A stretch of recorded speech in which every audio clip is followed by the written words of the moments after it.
Have a seat on your porcelain throne. It's time to talk some shit on the Powell movement.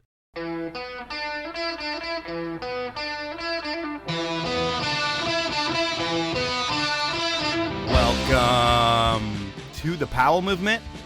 I'm your host, Mike Powell, and as you listen to this, I'll be in Boulder, Colorado, and should be seeing my final Dead show tonight, ever.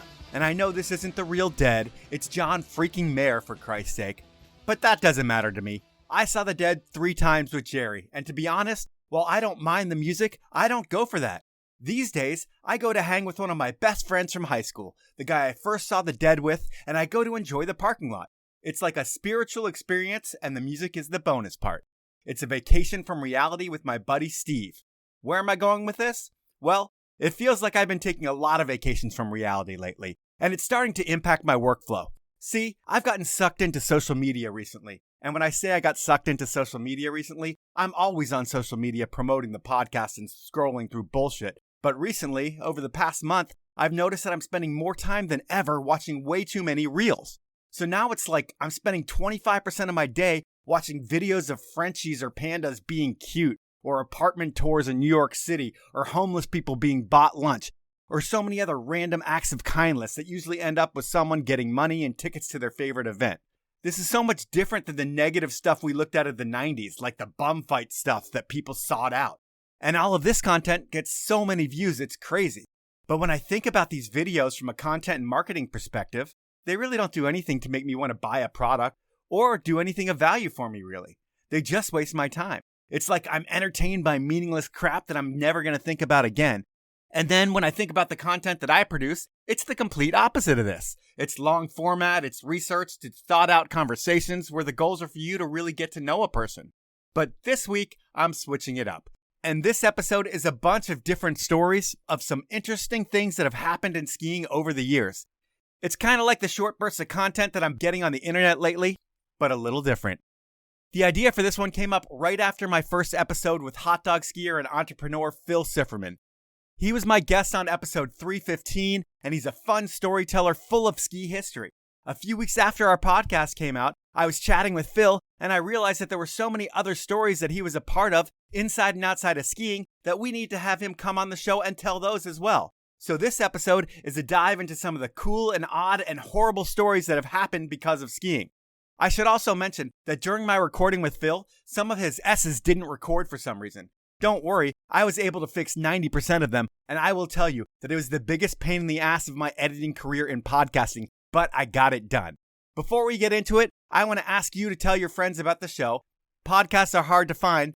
Mine is the best and most informative in snow, in my not-so-humble opinion, and like you, your friends deserve the best, so tell them about the show. Finally, I need you to support my amazing sponsors who make this thing happen. They are Stanley, Best Day Brewing, Rollerblade, Elan Skis, and Peter Glenn Ski and Sports. Now, it's time to talk with Phil Sifferman. Phil, you and I did a podcast a while back, and I was blown away by your storytelling and just everything you did. Not only with your hot dog ski career, but also with over the 1,200 events you produce, from the Volvo Ski Tour to the Olympics. And in talking a little bit more with you, there are some stories that, until podcasts came around, would never ever see the light of day. And you have a shit ton of them. It would be a shame if people never heard some of your classics that you have in your mental vault. So with this podcast, based on the conversations that you and I have had on and offline, I'm going to tee you up to tell some incredible stories from back in the day. And I'm going to start this thing off with the worst of times, the accidents, because you've seen some shit in your lifetime. And first, gondolas. They have a counterbalance weight. What's the worst of what can happen around that? Yeah, okay. This is horrible. Well, Tignes, France is a huge ski resort that's located on the side of Val d'Isère, way up in the top of that valley. And these long gondolas and chairlifts and things that reach up into the mountains, they are held in place by a massive counterbalance chunk of cement, like the size of a garage, that fits in a sleeve in the ground, which is exactly the size of the piece of cement.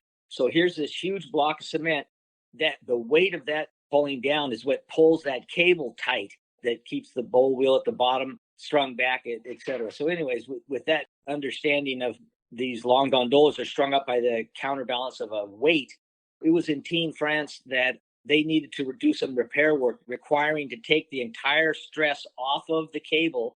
So at the end of the day, it was a fall day in the early 70s. They had got all the skiers down off the hill, and then they had two men, a guy in his 50s and a kid, crawl in the 12, 18-inch space at the bottom of this canal or tube that the counterweight sits in. And these guys went in there with jacks that were supposed to put them in positions in the different corners to get this thing up. And then you're probably guessing what happened. This cable snaps, the entire counterweight drops down flat into its square box, and these guys were squished flat and come shooting up the sides of the walls. Huh.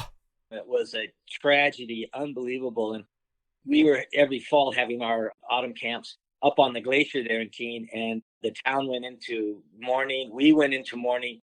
Everybody we knew in town somehow was related to these poor guys. But yeah, that was gory like hell. But not far from there, and just to stick on the gory stuff out, down at the bottom of the Grand St. Bernard Pass, it's got Verbier on one side and Aostas on the other side. There was an incident there in the ski resort called Pila. A beginner on the beginner slope lost control, and the piston bully driver hadn't seen that someone coming in from uphill to his side didn't have control, and the piston bully didn't see that the guy saw he was going at the piston bully. He tried to lay down and fall, and he fell and slid and went into the tracks on the upside tracks, and the piston bully guy didn't know he had somebody in there, and people were skiing after him, yelling and screaming, stop the piston bully, stop. It was just too late. The guy got churned like a washing machine. They just threw a big tarp over the whole thing and said, close the ski resort. It's all bad. I mean, there's a couple of gory stories. I mean, it's a tough life up there in the mountains, and it's not just avalanches that totally destroy people. You can get killed in a lot of other ways. No, and you've seen some other things that were quite incredible and in a terrible way. There was one that I was around for. In 1989, I spent a lot of time vacationing with a friend's family in Beaver Creek, Colorado, and there was an insane ski death that involves royalty there during Vail 89, or Beaver Creek 89, I guess it was called back then. What about that one? Well, yeah, that's right. That was a terrific accident, too. They have different celebrities that have honorary postings on the International Ski Federation's board. One of them was the Prince of Spain, and so he was royalty from the Spanish monarchy. And to either side of the finish gate, they made the absolute failed error of having wire holding the banners that come off of the end. Now, today, you'll never see anything like that close to a downhill or a slalom course. But there were wires that ran from the finish gate to the banners that were connecting it. And the good old Prince comes down. And of course, he doesn't go through the finish gate because that will trip the timer. And this is before the races. Poor guy still up at speed when he goes to the side and skis right through a metal wire that decapitates him. Yeah. He got decapitated. And that story spun around the ski world because it's tragic. But super gory stories are not uncommon. You know, there was the time at the Wengen downhill. Wengen's in Switzerland. It's the Laberhorn downhill race, one of the big five in Europe. And I guess it was about 1990 or 91 that it was an Austrian skier. And this is another thing you'll never see again today, but somehow on the very last drop into the finish area, the last hump he had to go over, he'd gotten off course a little bit to the right. And when he went into the padding on either sides of the course, somehow one of his skis managed to slip into the padding. The other one didn't. And the guy was torn up the middle and gutted. And he slid on his stomach from there down to the finish gate and completely deboweled himself. And that was fucked up. Crazy shit. Well, the finalist craziest accident story I'm going to bring up has a happier ending. Please tell the story of the Valier Blanche Glacier Rescue in Chamonix. Yeah. One thing I like to do sometimes we're sitting around at bars, I'll give everybody a moment to say, okay, everybody, I'm going to ask everybody what's the craziest story they've got from the mountains. And don't panic. I'll start off with my crazy story first because this is nuts. So the backside of Chamonix, France, there's the Vallée Blanche. It's also called the Glace de Mer in French. That means a sea of ice. So if you go into the Vallée Blanche, you need to take a guide with you. This is a living, moving glacier with crevices in it that go hundreds of feet deep, and they're moving. The total glacier moves about 100 yards a year. Whoa. These cracks open and close and open and close. Anyway, I can't believe that Stan Larson and I have been in there at least 4 times without a guide, but it was about 20 years ago. We skied with a guide. I'll never do it again without a guide. But we were with John Faulkner, one of the greatest guys out of Verbier. Guides are required to have like 50 feet of rope that's looped around, it's over their shoulder. That's what they ski with. That's standard procedure. You have to have that. Anyway, we ski the Vallée Blanche. We're down in Chamonix on Argentière, the village there, enjoying a meal. And in comes a group of Americans, and they're absolutely pale white. And they stop and they say, "You're not going to believe what happened.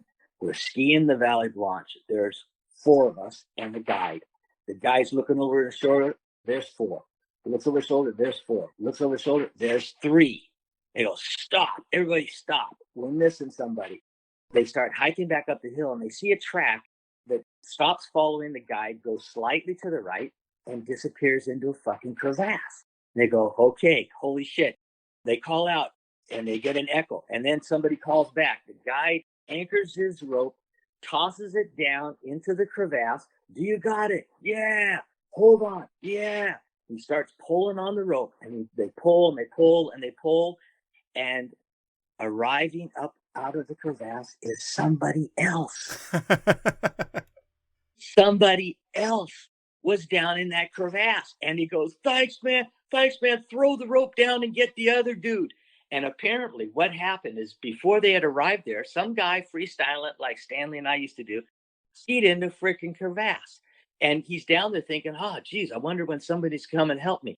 10 minutes later, our guy drops in and plops down next to him and goes, "Hey, great, you're here." So it's the luckiest day of that guy's life.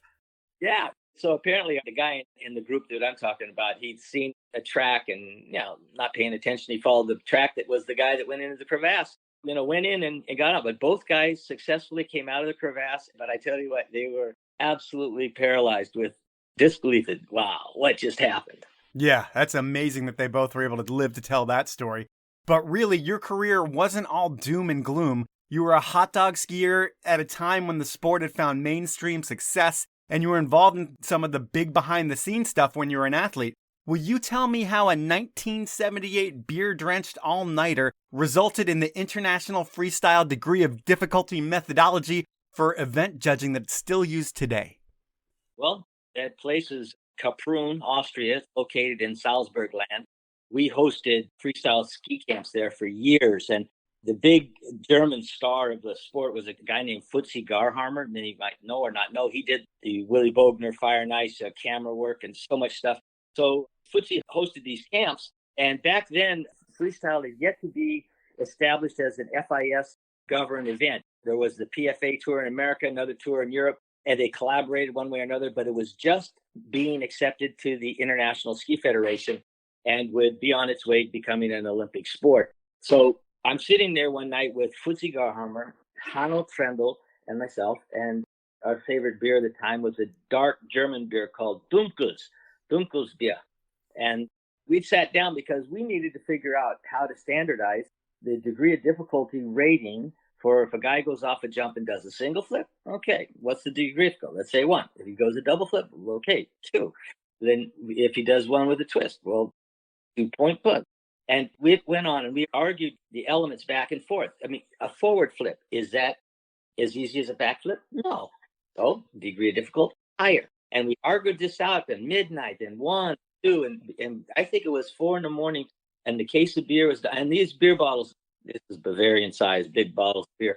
And we're really kind of sloshed around in there. But about 4 a.m, we ended up with the framework. And out of that came the basic formula for the degree of difficulty calculation between one jump and another that is established. Then it's still the basis of a methodology for degree of difficulty today. That's one thing that came out of that. The second thing that came out of there, Hanno Trendl, the third guy in that group, he became the point person for the International Ski Federation. And for the next 20 years, he managed all the World Cup of freestyle skiing and took the freestyle into the first Olympics in Calgary and then onwards to the next Olympics, et cetera, et cetera. Then in the end, had an entire life and career of very successful work in developing first freestyle and then snowboarding for the FIS. So the hot dog rules and degree of difficulty were written over a ton of beers. And while that had to do with partying, the 70s and 80s were a different time in the ski industry. I worked at Vendettas in Vail in the 90s, and I used to hear stories from the old timers about lines of cocaine that stretched the entire bar at Vendettas. What's your wildest story of the cocaine days in the ski industry? Oh, well, cocaine was kind of a party drug that was around a lot, though it wasn't my drug of choice. But all right, okay, I had to think about this for a minute, Mike. So August 5th, 1981, I know that date because it's my birthday. So 1981, we were in La Parva, Chile, straight up outside of Santiago. Earlier in the day, I'd made a run down into town to interview different sponsors that potentially were paying into our deal. We were down there doing Warren Miller one day, Dick Barrymore on the next day, and on the weekends we did Volvo ski shows. So anyway, after my spin around in Santiago, I needed to hitch a ride back up to the mountains, and the importer of Volvo cars, he said, "No, here's this guy, I don't remember his name, Jose, blah, blah, blah. He's the Chilean champion of motocross racing." And I thought, okay, that's cool. And I was still close to my athletic days myself. So, I was often thrown in with other athletes. I said, dude, let's hit it. So this guy's going to give me a ride to the mountains, right? So by the time we get up there at 11 o'clock at night, stay here, it's too late to go down. You could sleep on the couch. This guy pulls out a bag.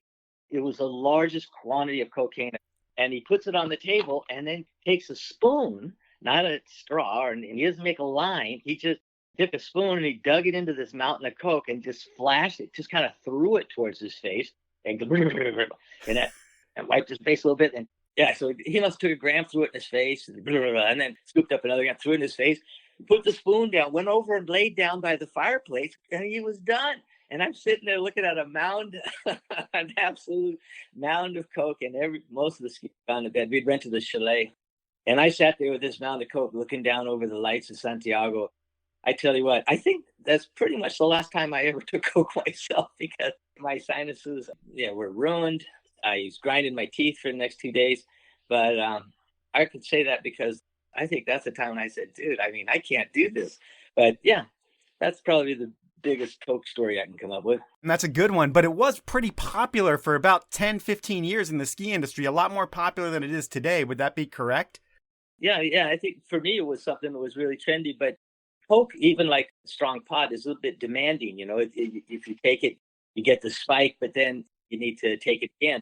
And so to me, it was something that was very trendy. It was like in the 70s, and coke, it's just, for me, it's not interesting. I'm high enough without getting a little boost like that. It's time for my first sponsor break, and Peter Glenn Ski and Sports has been supporting the show for years.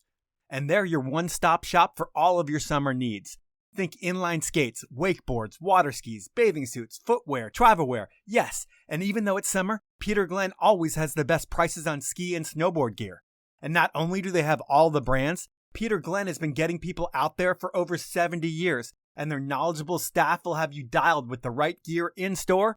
And online, they offer a 5-star shopping experience, complete with free shipping over $50, a no-hassle return policy, and they will price match reputable dealers. So make sure you check out Peter Glenn before buying from anywhere else. And if anywhere else has a price that looks a little low, we'll price match it over at Peter Glenn so you can come support the show. To check out all the deals, head on over to peterglenn.com. Next up is Rollerblade, the brand that invented the sport of inline skating. And no one comes close to the fit, comfort, and performance of a Rollerblade branded inline skate. Whether you're looking for an ultra-supportive hard boot or a soft boot that features support where you need it, Rollerblade has the skate for you. And that's not all they have. For skiers out there, Rollerblade has created an award-winning skate-to-ski app designed to get your legs in shape for ski season or just to keep your ski legs in shape all year round. The app makes staying in shape fun, it's free, and it's available wherever you get your apps. And really, I can't say this enough about the sport of inline skating. Save your knees from running, save your bank account from biking, and pick up a pair of Rollerblade branded inline skates. Find all about all the skates, pads, and everything else over at rollerblade.com. Whether you're skiing, skating, biking, hiking, running at the skate park, doing yard work, or whatever, my next sponsor is the best way to celebrate a great workout or a great time without slowing you down. I'm talking about the best tasting non-alcoholic beer on the market, Best Day Brewing. 2023 is the year of the non-alcoholic drink. And for doers like you and me, midday beers don't cut it anymore. We've got to go out and pick up the kids, run errands, and go out and have more fun. And the safe and responsible way to do this is by not drinking alcohol. And you know what? Another thing I found myself doing with Best Day is that when I am drinking alcoholic beverages, I'll mix in a couple Best Days so I don't get too drunk and I can have fun all night. It's like I still feel like I'm partying because I am, but I'm only drinking like 60 calories instead of 300. It's amazing. Next time you're at the store, do what I've been doing and pick up a 6-pack of Best Day. My favorite flavor is the full-bodied hazy IPA, and I'd be curious to see what you like best. So when you pick up a 6-pack, drink it, and then shoot me an email at mike@thepowellmovement.com to let me know what you think about your new beer. To find out more about all things Best Day, head on over to bestdaybrewing.com. Those are my sponsors this break. Now it's time to jump back into the podcast. The next thing I want to jump into is Warren Miller and Dick Barrymore, and it sounds like on those South America trips, you were working for both of them and filming with both of them. They're two legendary movie makers, and they couldn't be more different. You worked for both of them. You were behind the lens for both of them when your ski career was over. And my listeners and I know who these guys are, but we don't really know what makes each of these guys so special and different from each other. What can you share about those guys that we wouldn't be able to get anywhere else? Barrymore was a surf bum from Los Angeles. I think he's out of Long Beach. And Miller from the Great Northwest. He was either Saddle Boy or somewhere up here. I know he retired up in the San Juans. Warren Miller had the formula. He understood the business aspects that here's what we go out and we do. It's cookie cutter work. We have 10 minutes on people getting off chairlifts. And don't turn off the camera when they fall. Keep the camera rolling because we want to see. And then we'll do this kind of comedy and this kind of humor. And he went out and duplicated that over and over. And that sold. And he packaged a Warren Miller production cookie cutter operation that you could duplicate year after year, decade after decade. At the end, he was able to sell the entire franchise and walked away from it because he had established what Hollywood would want is a kind of a serial approach to deliver a final product. And his stuff was funny. I used to like it because I was much more rebel oriented like Barrymore. I used to like to joke and say that I'm not able to drink enough coffee to stay awake for a Warren Miller film because back in the 70s, Warren's film's about putting me to sleep. But when the cameramans called on me, I jumped right at it. So guys around me and myself, we skied several years in front of the cameras before we got behind them. But Warren was conservative and Dick was absolutely the rebel guy. And he was the one that would, okay, let's strap somebody to the top of a car and make a joke out of that. Let's have a wet T-shirt contest in the bar at night. Who's daring enough to jump off of this? And he had a real appeal to the freestyle movement. And it was Dick Barrymore that got K2 behind him. And they were right lockstep there with K2 performers, the tours of Europe, John Club Keeley, and breaking the molds. He was the first guy to go up to the Bugaboos and Caribous and bum his way into getting a free ride up the mountain to shoot his films. Those guys were miles apart. And that book that Dick wrote called Breaking Even, it's a small book, but it's the story of his life. And you'll get what I just said from there. He got a call one day down on the beach. He gets a telephone call saying, hey, we need somebody up at Bear Mountain like tomorrow. Can you shoot ski stuff? And that's how he got into the ski business. He goes, sure, I could do it. What the hell? And so Dick runs up to Bear Mountain outside of LA and does a ski thing and realizes, geez, nobody does ski stuff. He got into that business that way and Warren came in the more traditional route. And that's the difference between the two from my perspective. You worked with both of them behind the lens, but really where you found your calling and where you made a big career for yourself was producing events.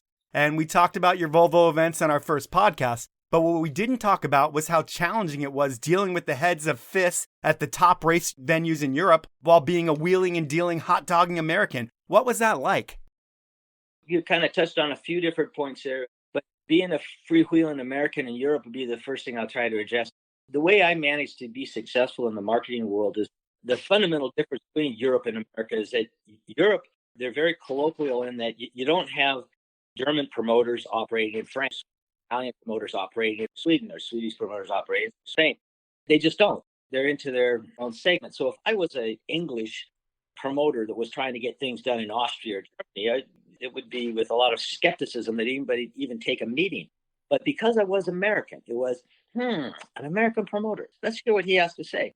So I wasn't carrying local luggage, historical luggage that the British carry or any other nation in Europe carries when I came through the door. So I found it quite easy to get into top management in the FIS or in corporations that were considering, well, where should we spend our money? And really where I made my niche in the business world was listening to corporations of how they would like to be involved in sports and then giving them solutions on how they can approach the sporting world. So it's kind of marrying up the, people that build cars have expertise at building cars and people that produce racing events, produce racing events, but who does the work of connecting those two so that they're able to talk using a common language and valuing things in a commonly accepted way? So you were able to get yourself into the meeting being the American, and they were able to listen to what you wanted to do because of your freewheeling ways. But when you think about it, it sounds like they couldn't even get their own shit together over there on so many different ways, and that created opportunities for you. How the hell were you able to purchase title sponsorships of the most prestigious World Cup downhills? You had Kitzbühel, Garmisch, Val d'Isère, Val Gardenia, and Halffield. How were you able to buy those? Well, cash is king, and it's making the initiative to go in and take the initiative to buy them. And each one of those races that you just mentioned are controlled by their local ski clubs. And you just take Kitzbühel, for example, which would be also the toughest nut to crack. The Kitzbühel Ski Club controls the Kitzbühel Hahnenkammrennen, and that is the number one most prestigious downhill race in the world. And so who is this Kitzbühel Ski Club?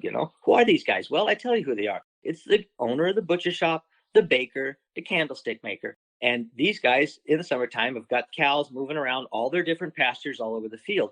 For the Hahnenkammrennen to take off from the top and make it to the bottom, I think you cross through 4 different farmers' grazing lands where their cows are in the summertime, and they have to be answered about how this race can take place. So it's colloquial and local in that I personalized Kitzbühel. All of them are like this.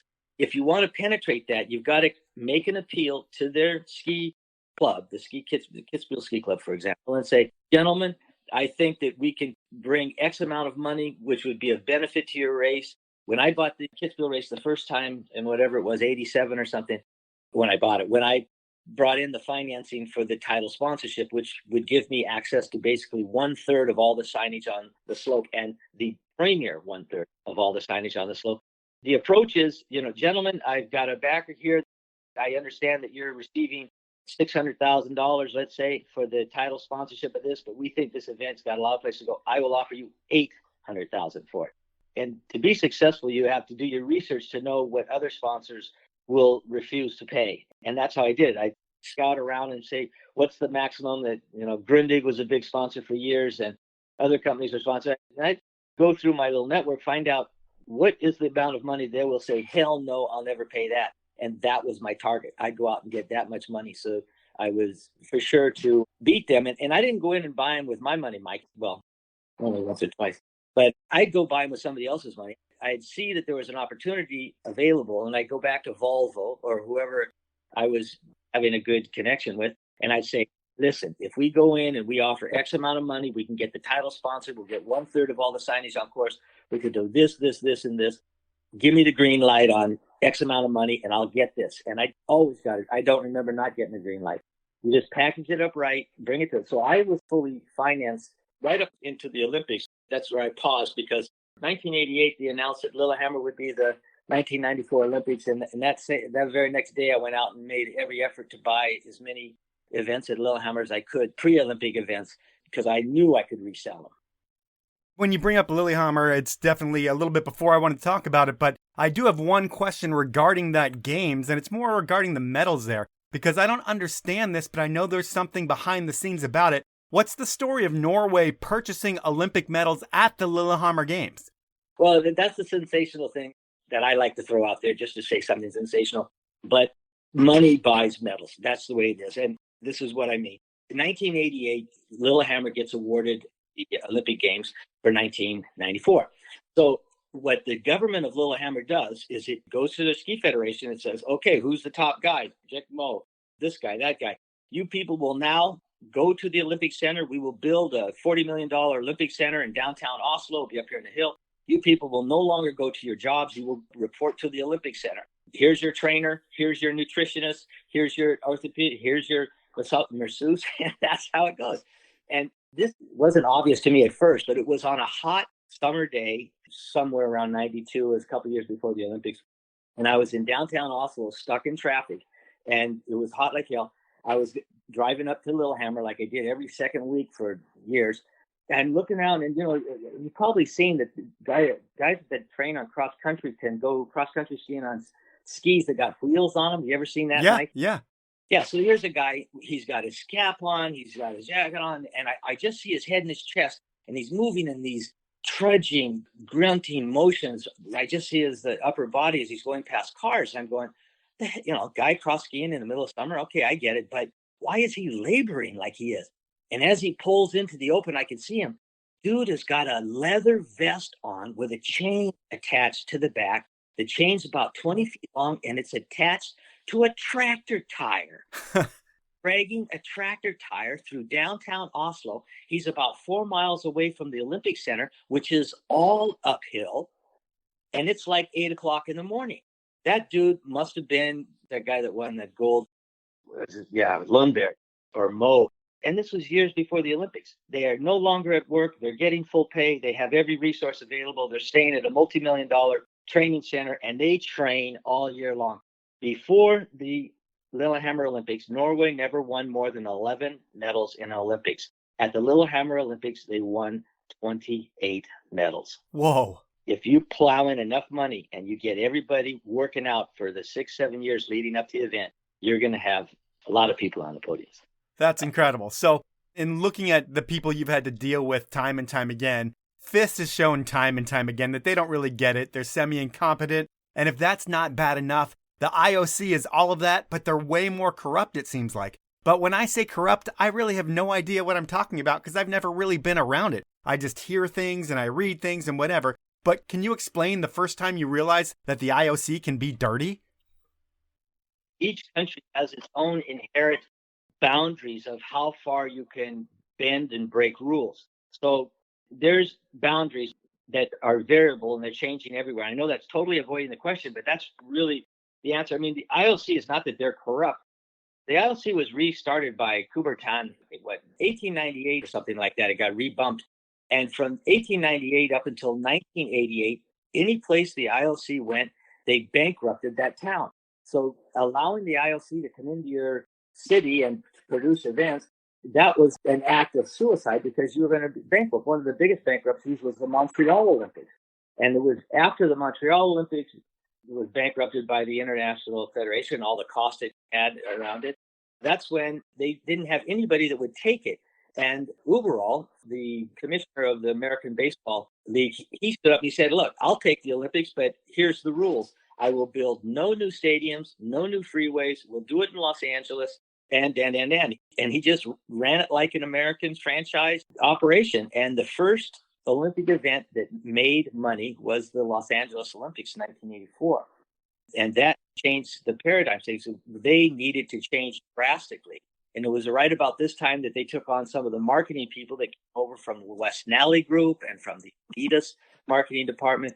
And the IOC finally established its own marketing department and built up what's called the Top Sponsors Program. And that's probably the biggest sponsorship program on planet Earth today. I mean, it costs you hundreds of millions of dollars to get in, and you have to commit for 10 years or more. So I wouldn't call that corrupt. I would say it is a process of capitalist evolution of business in an event. How you bend and break rules is by countries on a basis, but they try to say that they operate under some kind of guide that's good and clear. Other than that, I would question anybody that tells me that, even presidents of countries. Well, I guess maybe a different way to ask the same question is, what's the most corrupt thing that you've ever seen or heard of out of an IOC member? Oh, I don't have a story. Okay. Not on IOC, but on the Formula One circuit. I got good stories from there that's corrupt like all hell. But I've never been around an example from IOC, but Formula One. We might as well drop a Formula One corruption story if we're talking corruption. All these organizations are located in Switzerland. IOC is located in Lausanne. Formula One is down the street. FIA, the Federation International Automobile. And about the most corrupt thing I ever heard about in the sports world was the 2 years that Formula One had races in Buenos Aires, Argentina. As I mentioned before, every country in the world has its own parameters of how far you can bend rules. And Argentina, of all the places I've been in the rules, is the only country that I would say, I can't get it. I don't understand where their parameters are because the corruption is so wide and so deep. I don't get it. I can't think that far. It's like the universe, ever expanding, and where's it expanding to? So the Formula One, they give a Formula One race to a group of promoters in Buenos Aires. They have their first race there sometime in the early 80s. And the police that policed the race had printed double sets of tickets and sold them off to whoever they sold them off to. And by the time the race day came, there was only counterfeit tickets that were at the race being led into the race. And the race organizers didn't see a penny of any of the transactions that happened. So they had a 2-year contract to produce these races. So they came up with a brilliant plan. The following year, they would hire private police force to police the police force to make sure that the ticket holders that bought tickets actually got into the race. That's the level of shit show you can get going in Argentina. And after the second year, they just said, never again. And the level of corruption, as I said, so deep that it's just like, wow. I've done a lot of work in Argentina, and I learned up front early, you need an Argentine partner, and you need him to handle everything, because you will never be able to swim through that quagmire shit yourself. You need somebody else sailing you through, and just get your money up front and get it out of the country. I showed up down there to do Volvo ski shows, and I was met at the airport by military police in a Jeep in a little brown paper Safeway bag loaded with cash. You say get your money up front in countries like that. In thinking of that, have you been burnt before where you have to learn that lesson? Yeah, I very often did things and got paid later. But, when you're dealing with somebody and you see that it's flaky and you can't get them settled down on exactly what's going on, I'll pay you later and this and that. It's kind of like, oh. But can you say no if you got somebody that's going to pay you $50,000 to bring in 10 skiers and do an event down in Bariloche and this and that and the other? Can you say no? And he said, well, I'll give you 10,000 at the airport and another 10 when you get to Bariloche and another 10. It's like, okay, we're already down there doing shoots in Chile and all.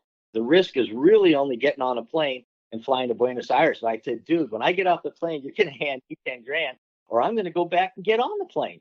And that's what he did. Hand me a paper bag with 10 grand in it. It's time for my final sponsor break, and I'm going to start with the award-winning Elan Ski brand. I've been telling you about how amazing my ripsticks are and how the whole Elan collection will make you a better skier and how they won more awards than almost any ski brand out last year. Elan truly makes a better ski, and their new Playmaker series are worth looking into, especially if you've been waiting for a twin tip from Elan. It's here, and trust me, it's just as fun as my ripstick.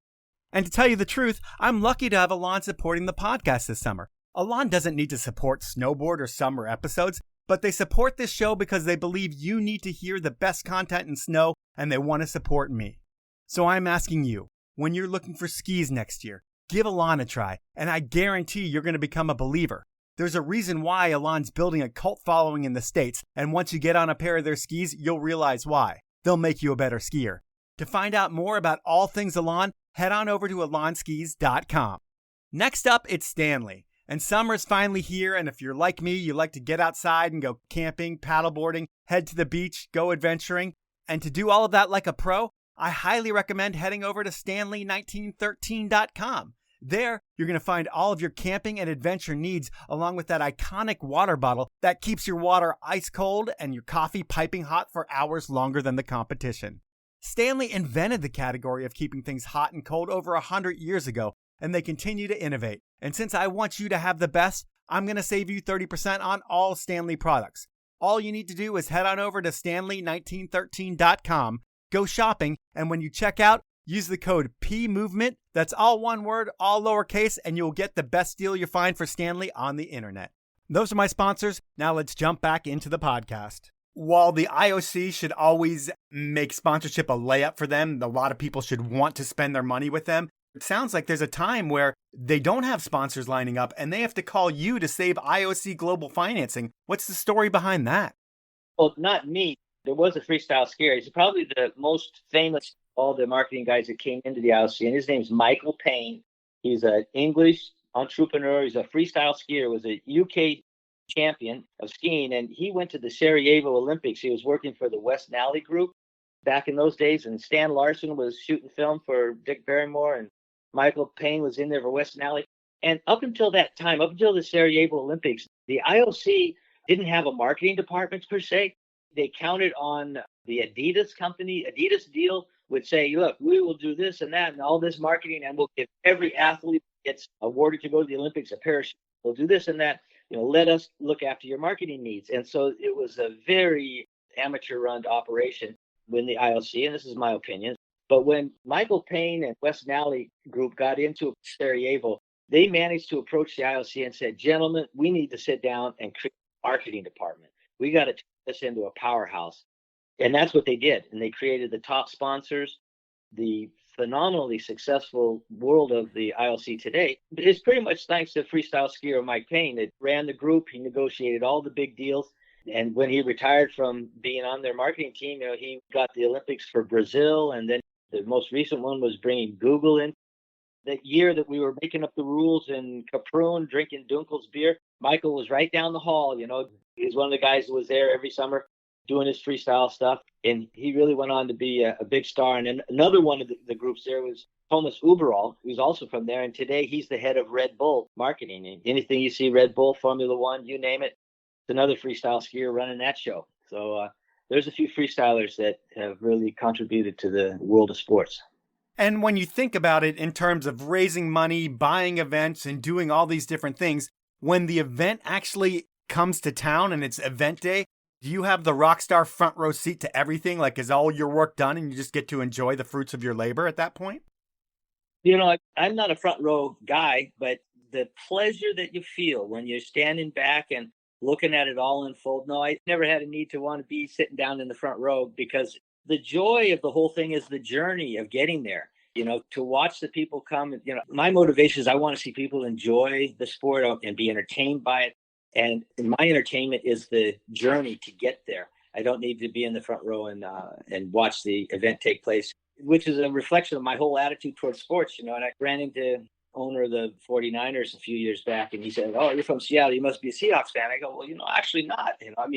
I'm a fan of the NFL, and I want the best team to win. And if I do my job right, then fans are created. It's like I don't take the drug, I try to serve the drug." So one of the proudest moments of my life was standing there looking out over, okay, now it's taking place. I could just well up with pride. But no, I didn't need to sit down in the front row and take the best seat, man. That's for whoever paid to get there. Gotcha. And you bring up the NFL, and that is part of your life as well, because it sounds like the NFL went to Europe on your back the first two times, or you were a big part of bringing the NFL to Europe. That was like the Bears, Vikings in Sweden in 88 and the Chiefs, Rams in Berlin in 90. How do you get roped into making the NFL come to Europe? Yeah, well, it was me that made the initial NFL games, and it all got triggered over a luncheon in Sweden. In Sweden, there's two major cities. There's Stockholm on the East Coast and Gothenburg on the West Coast, and they are very rivalers with each other. They fight all the time. And I was sitting around with some Gothenburg guys, and they're moaning and groaning about all the stuff the Wallenbergs were doing in Stockholm that summer. And then they turned to me and they said, "Hey, Sifferman, what's something that's totally American that we could do here in Gothenburg that's like more American than apple pie?" And I went, I don't know. That's the best answer to give, believe me. You say, "Yeah, I don't know, but I can find out.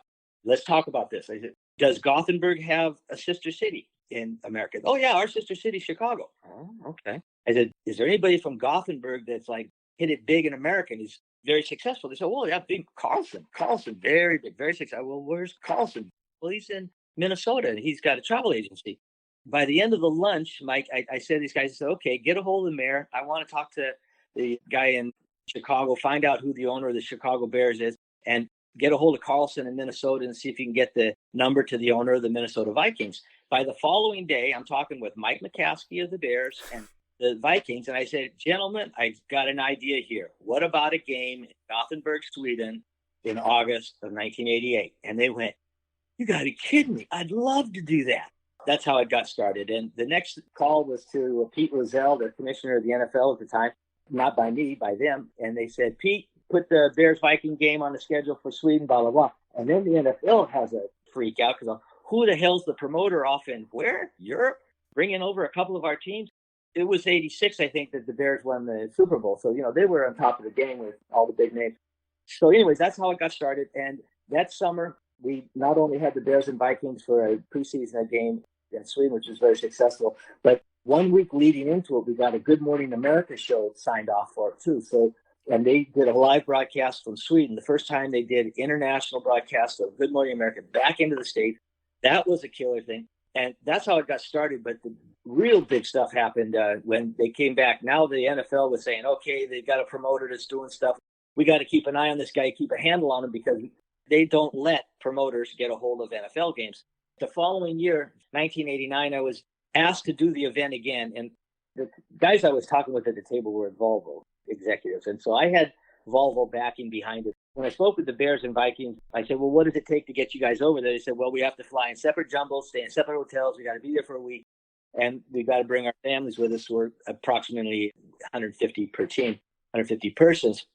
So it turns out that it costs about $2 million to bring those teams over. So I turned around to Volvo and I said, well, this is going to cost $3 million. Should we do it? They said, yeah, you got the green light. So that's how it goes. And when I was asked to duplicate it in Germany the following year, I said, the one thing I would do better is I would do it close to a U.S. military base so I could get as many U.S. soldiers in and, give discount tickets and fill the stadium so the Americans could have to be the best thing. So I was actually in Frankfurt, Germany, and I just closed a deal November 30th, 1989 in Frankfurt for their Frankfurt Stadium. That was the night the Berlin Wall came down. That's why I remember the dates. And we're sitting there, we turn on the TV, and oh my God, people are going over the Berlin Wall. And from the year 1961, anyone that even approached the Berlin Wall was shot dead. Yeah. There are people crawling on the wall. And I looked away. I thought, I don't want to see anybody get shot. And I looked back and I looked away several times thinking they're going to start shooting. World War III's on the end. Well, by about 11 o'clock that night, I realized I was in the wrong city. I had to get to Berlin. So sorry for the long story, but I went back to Brussels and reorganized myself. And within a couple of days, I was in West Berlin.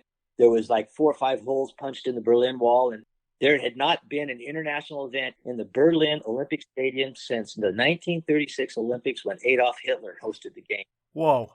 Yeah, whoa. And there I was standing there saying, I want to bring 2 American teams into this. We got the Kansas City Chiefs and Los Angeles Rams. We're going to fill the stadium. And one more thing, I got a deal in Frankfurt already. So you guys got to give me the sweetheart deal or I'm going to Frankfurt. And yeah, that's how it all happened. And my absolute end of the story, Mike, is that the NFL, they sent over their best guys to support me on this. And then they gave me a personal assistant to be in on all the deals. They wanted to be on all the deals. His name is Roger Goodell. He's the man today. They wanted Roger in on all the things. And Roger came away from that event going, we got to do more in Europe. Now the guy's bringing down the big bucks and runs the biggest sports organization in the world. Yeah, he definitely is. And it's pretty amazing how that whole thing played out, because I would think that the NFL wanted to expand into Europe and then they found a promoter. But no, it is you pitching it to people over there and then making it happen, which is crazy amazing for you. And it's created a ton of football in Europe, and I'm sure a ton of memories and dollars for you. The one last question I have for the body of this whole podcast is that FIS is something that you know very well. And they're an organization that runs skiing, it seems like. And recently, they bought the Freeride World Tour. And I know you have opinions on how they do things. How could FIS ruin everything for the Freeride World Tour skiers? Well, that's a pretty political question, but I do have my observations in waiting for new information so they can evolve. But the International Ski Federation is a governing body for sanctioning events. So their objectives are to establish pre-designed framework so that a fair operation following internationally accepted rules is being executed. And so they're running under a really tight format. Just to be clear, that's what the FIS is. Back when I was dealing with them, there was 101 nations inside the FIS. So it's like this massive United Nations organization. They're always trying to make everybody happy. That's not how you run any kind of business. What I think happened to freestyle skiing, which is not good, is that they came in and standardized we used to ski down mogul courses that were actually mogul courses. Today, they ski through something that was drawn up on somebody's CAD machine and printed out. And it's all very standardized. And if free riding skiing, to your question, my warning to this would be if they think they're going to take the spirit of free ride and consolidating it to here is the homologation of the course and the race and that, well, they need to take the word free off, just like with freestyle skiing. There's nothing free about it anymore. It's regulated, controlled, it's regulated. It's turning into a gymnast sport, not to be too pessimistic, but that's what they have to be careful of. How can you maintain and evolve and nurture freedom if you're going to tie their hands and feet and boots and ski tips and everything else and say, this is exactly how you have to do it at this time, and you end up looking like a mechanical machine coming down. I'm bored to death watching some of these events that they produce nowadays, but That's just me. All right, so that's the body of the podcast, and this one was a different one for me, but I'm glad we were able to share some of your history, and it's really just not your history, it's the history of skiing, and it's good that everybody knows this.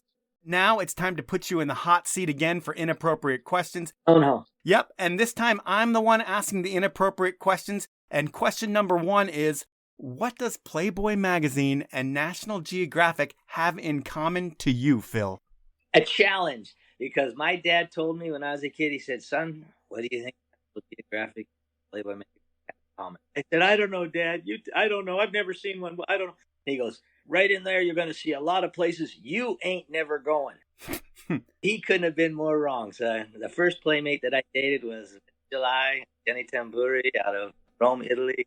Then I dated a penthouse girl in Australia and this and that. But then I realized that, you know what, that was at the time, it was kind of a goal that was set out there. So I used to wave that banner around in my own mind back in the day, but now I look back at the girls that got sucked into those type of things. I go, wow, that's not right. That's not good. That's nothing to be proud of. And that's not where the best girls are either.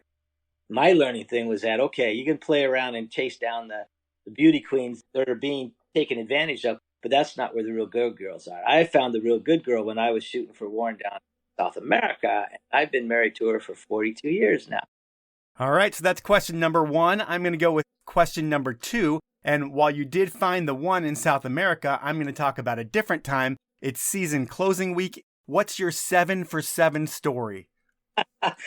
Geez, this is getting really important. Listen, okay, before I was married, we would finish the seasons at the end of the year. It'd be the 1st of April in the north of Sweden.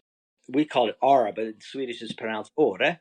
And, people that have jobs and work up there, unlike in the Alps and other parts of the world, people that work in the restaurants and hotels are people that work in restaurants and hotels. They happen to be there in the winter. But in Sweden, it's skiers that work in the bars and the restaurants and hotels, so they get a chance at skiing. But they've got to work, and they got this. So by the end of the year, they're ready to play. They've got a week left or 2 weeks left, and now they can't do anything to lose their job because the season's winding down. And so our ski team would roll into Ora sometime around the end of March, beginning of April. And geez, the nightclubs were crazy. And I remember it's a complete turnaround of roles. I mean, it's not a bunch of guys trying to get girls. It's a bunch of girls fighting over the guys. And here you're sitting there at your table, and there's girls that are getting in a shoving match. Who can ask you to dance next? And you just kind of let them push it out and fight it out. And then okay, I'll dance with you and this and that. Yeah, but the 7 for 7, well, that's kind of, now it's getting a little bit inappropriate, but it just happened by accident that I realized after a few nights that I hadn't gone home with the same girl twice. It was like, okay, this is different. All right, this is a different girl. All right, this is a different one. So somewhere around the 4th or 5th night, I told a friend of mine, Rod Smith, I said, Rod, I ain't going out tonight. I can't handle this. Don't tell anybody where I am. I'm going to bed. I got to rest up. He goes, you sure?